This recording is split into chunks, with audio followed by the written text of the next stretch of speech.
Na minha infância e durante boa parte da minha adolescência, nunca precisei da ajuda das pessoas para fazer aquelas coisas comuns que qualquer pessoa faz todo dia. Não fazia a menor ideia de como uma pessoa deficiente física se virava para comer, se vestir, tomar banho ou sair de casa. Eu segui um roteiro igual ao que a maioria das famílias planejam para seus filhos. Sempre fui uma criança saudável e passei pela infância sem preocupações. Como qualquer adolescente, gostava de grandes emoções. Quando eu tinha 18 anos, estava namorando e me preparando para entrar em um dos grandes capítulos da vida de qualquer adolescente, passar no vestibular. Eu queria ser médico, mas foi aí que alguém resolveu entrar na minha vida e fazer uma cena de terror. Fui assaltado e levei um tiro no pescoço. Tudo aconteceu em segundos, sem que eu pudesse fazer nada. Hoje eu sei que meu acidente marcou a passagem para a minha vida adulta. Uma vida onde a deficiência física e as pessoas deficientes em geral fazem parte do meu dia a dia.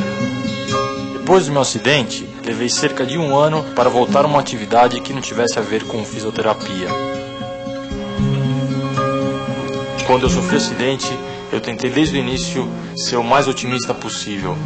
Eu tinha uma expectativa grande nos primeiros anos de voltar a andar, ou seja, de recuperar meus movimentos. E eu sempre me dediquei ao máximo à fisioterapia, a todos os exercícios que me pediam para fazer. Nesse processo é fundamental a participação da família e dos amigos. Eu, de fato, posso dizer que sem o apoio que eu tive deles, seria muito difícil ter enfrentado essa mudança na minha vida. Eu evitava ao máximo reflexões do tipo, por que aconteceu comigo? E o que será de mim? Pelo contrário, eu sempre pensava, isso é uma fase e eu vou encontrar meu caminho de novo. Pintar foi a primeira atividade a que me dediquei logo que passei a me sentir mais disposto. Nunca antes tinha me passado pela cabeça pintar com a boca. Só mesmo quem já pintou pode avaliar o que senti ao ver o meu primeiro trabalho terminado. Já realizei várias exposições e em todas elas me agradou muito a reação do público. Durante a minha primeira exposição, tive a ideia de fundar uma escola de artes direcionada a pessoas com algum tipo de deficiência. O meu objetivo era oferecer a essas pessoas a mesma oportunidade que tive, ou seja, ser beneficiado através do contato com a arte. Hoje, a escola é uma associação sem fins lucrativos, financiada inclusive por doações. O acidente me impediu de seguir a carreira de médico, mas não me tirou a vontade de estudar. 4 anos depois, decidi prestar o vestibular para o curso de Administração de Empresas. Atualmente eu estou terminando meu curso de Administração de Empresas e estou começando um estágio numa empresa de consultoria. Apesar de me considerar preparado e capacitado para esse estágio, posso dizer que eu tive sorte, porque a maioria das pessoas com deficiência tem uma série de dificuldades para encontrar um emprego. Isso acontece porque a maioria das pessoas tem preconceito e desinformação. E acabam não tendo consciência de que, quando uma pessoa deficiente tem méritos e é capacitada, ela pode desempenhar um trabalho com qualidade. Na minha graduação eu fiz filosofia e comunicação social pela PUC de São Paulo. Aí depois eu fiz mestrado e doutorado em psicologia social também pela PUC de São Paulo. Minha tese de doutorado foi editada em livro e o título dele é Paralisado Cerebral, Construção da Identidade na Exclusão. Desde 94, quando eu terminei o doutorado, eu me sentia plenamente capacitada para lecionar em universidades. Tanto é que eu mandei 2 currículos, por motivos burocráticos, eles não me aceitaram. Burocráticos, entre aspas, porque eu acho que eles não acreditavam em mim. Felizmente, existem pessoas com mentalidade mais aberta. Hoje, está aumentando o número de empresas e instituições que levam a sério o direito da pessoa deficiente ter um trabalho digno. Muitas vezes, a pessoa com algum tipo de deficiência acaba se sentindo incapaz, mas se procurar e acreditar, vai ver que a realidade é bem diferente. vai se surpreender quando encontrar outras pessoas com sérios comprometimentos fazendo coisas que muitas pessoas não imaginam e, com detalhe, são muito competentes no que fazem. Após um período de treinamento, nós fizemos um trabalho baseado em uma filosofia de não discriminação do deficiente físico. Para isso, nós ampliamos a nossa fábrica, modificamos, criamos banheiros para deficientes, implantamos rampas no restaurante. O resultado deste trabalho foi muito bom, principalmente pela capacidade que esses deficientes têm de comprometimento e envolvimento com o seu trabalho. Antes de ficar tetraplégico, meu esporte preferido era o remo.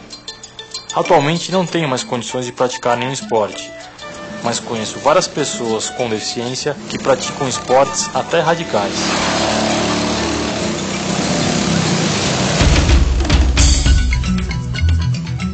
Há 10 anos atrás, nós vimos um filme de um veterano de guerra do Vietnã. Ele não tinha braços e pernas e era especialista em descer rios de corredeira mergulhando. Nós começamos a desenvolver técnicas adaptadas ao Brasil para portadores de deficiência física mergulharem. Essas técnicas foram se desenvolvendo, inclusive com o auxílio do colete equilibrador. O colete, quando ele infla, ele muda a estabilidade do mergulhador na água. Com o colete, ele pode graduar sua posição, ficando na horizontal, sentado, de pé, e qualquer posição que ele queira. Com isso, até um tetraplégico pode mergulhar. Eu não mexo do peito para baixo. Minha lesão é bem alta, né? Minha lesão da medula, né? Para mim é fantástico, porque embaixo d'água não tem barreira arquitetônica, não tem obstáculo, não tem nada que prenda. A sensação mesmo que eu tenho é de voar embaixo d'água. Para quem acha que o esporte adaptado é só uma forma de lazer, é bom ficar sabendo que os atletas com deficiência estão cada vez mais participando e vencendo competições aqui e no exterior. Desde 1972, o Brasil já participa de competições internacionais, especialmente os Jogos Paralímpicos. A gente teve em Atlanta com atletismo, natação, com basquetebol, com futebol, que é uma modalidade específica para paralisados cerebrais, com judô, com esgrima, ciclismo, halterofilismo, tênis e tênis de mesa. A melhor participação delas todas acontece em 1988, em Seul, quando nós voltamos dos Jogos Paralímpicos com 27 medalhas, né? E o nosso desporto abrange todas as áreas de deficiência. As pessoas interessadas em fazer do portador de deficiência, do seu filho, um atleta paralímpico, devem procurar uma associação na sua cidade. Ou então o próprio Comitê Paralímpico Brasileiro. O meu acidente me levou a tomar consciência de vários aspectos que envolvem o dia a dia das pessoas portadoras de deficiência. Num sentido mais amplo, estou falando de cidadania. Em alguns países mais desenvolvidos, a pessoa deficiente está naturalmente incluída na sociedade. Tem direitos conquistados e respeitados. São coisas simples, mas fundamentais e tornam bem mais fácil a vida não só das pessoas deficientes, mas de toda a sociedade.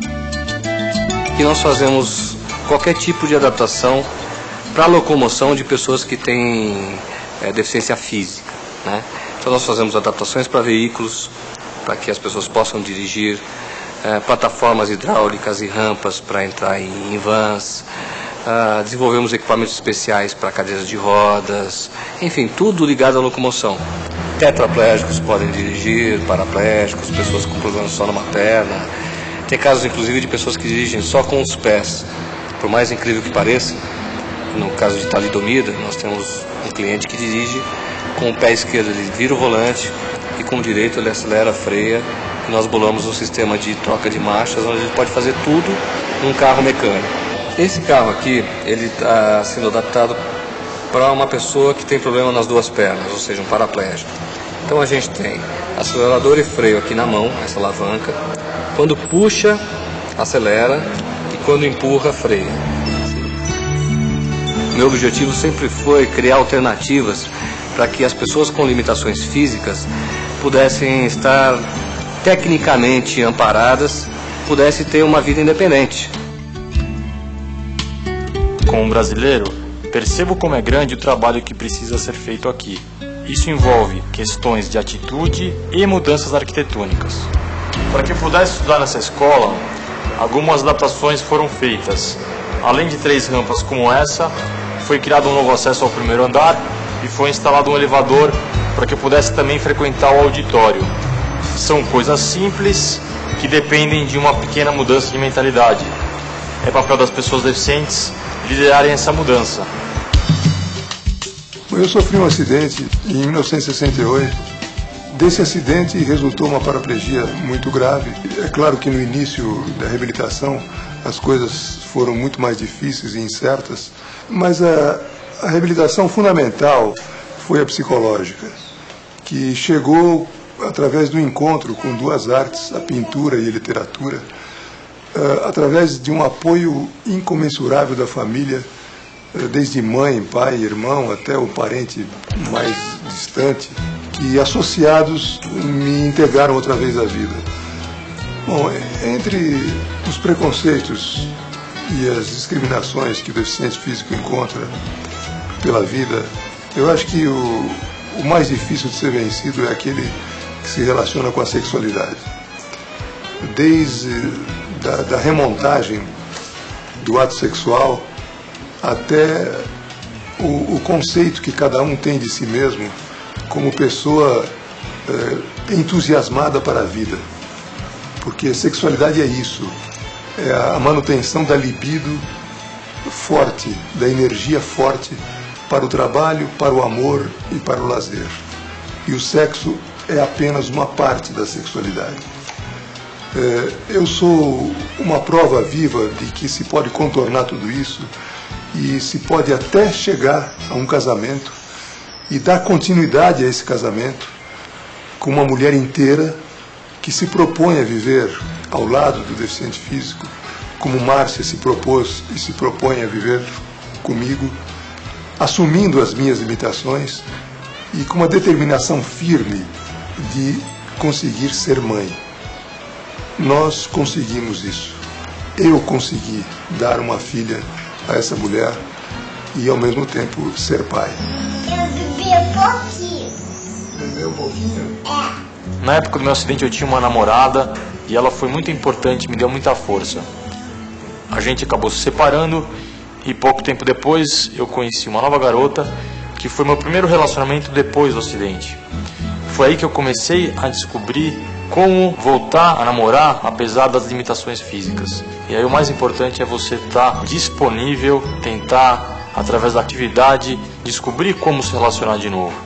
Eu continuo tendo planos de me casar e de ter filhos. Conheço uma mulher que, depois de ter ficado paraplégica, ela se casou. Além disso, conheço outras garotas que são deficientes e namoram e, como qualquer outra pessoa, pretendem no futuro ter uma família. Passar no médico, eles tinham falado que meu útero era infantil e que eu não poderia ter filho, por causa que meu útero era infantil, que era uma gravidez de alto risco, que eu podia morrer ou até minha neném. O pré-natal no Hospital das Clínicas, a médica falou que eu não tinha risco nenhum, que a única diferença era que eu não andava, mas que eu não corria risco nenhum. A neném estava perfeita, eu podia ter uma gravidez super boa e foi super bom mesmo a minha gravidez, durante a gravidez. No trabalho de parto eu tive uma sensação estranha, uma pressão dentro de mim, parecia que algo estava me sugando dentro de mim, mas a dor mesmo do parto eu não sentia. Eles pediam para mim colocar a mão na barriga, para saber quando a barriga ficasse dura, era que estava tendo contrações. Então eles pediram para mim fazer força, eu fiz força, daí ela nasceu. Existe muita incompreensão e preconceito com relação às pessoas deficientes. Muita gente ainda não entende que deficiência não é doença, não contagia ninguém. A verdade é que a gente só presta atenção quando acontece um fato com alguém próximo ou famoso. Mas para mudar as coisas, é só começar a aceitar e a entender quem está aí do seu lado. Observar o que é que pode ser feito para facilitar as coisas. Você vai descobrir que é bem menos difícil do que imagina. E tudo que se fizer para facilitar a vida da pessoa deficiente, pode ter certeza, vai facilitar também a vida de todos. Mas isso eu sei, só acontece quando todos exercem sua cidadania.